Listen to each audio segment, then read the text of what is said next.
High, good morning guys. Myself Minmoy, certified personal trainer. আজ একটা খুব ইম্পর্টেন্ট বিষয় নিয়ে তোমাদের সাথে আলোচনা করব। সেটা হলো, আমরা maximum most of the gym মেম্বারকে দেখি তাদের ওয়ার্কআউট শেষ করে হোই প্রোটিন খাওয়া শুরু করে দেয়।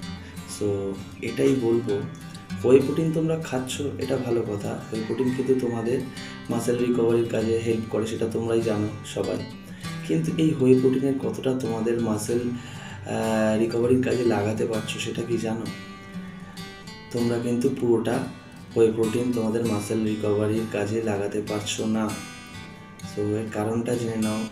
কারণ ইন্টেন্স ওয়ার্কআউট শেষ করার পরে বডির গ্লাইকোজেন কিন্তু ডিপ্লেশন পর্যায়ে থাকে।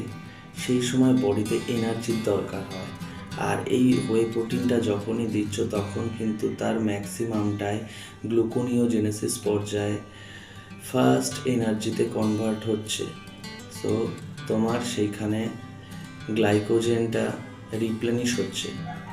তো মাসেল রিপেয়ারের কাজে কিন্তু খুবই কম ইউজ হয়।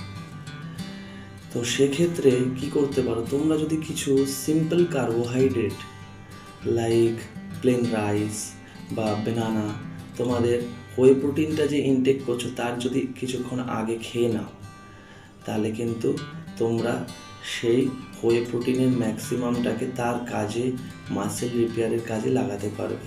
কারণ ওই সিম্পল কার্বোহাইড্রেটটা তোমার গ্লাইকোজেন রিপ্লেসমেন্টে অনেকটাই হেল্প করবে, আর হোই প্রোটিনটা তোমার মাসেল মাস রিপেয়ারের কাজ করতে থাকবে।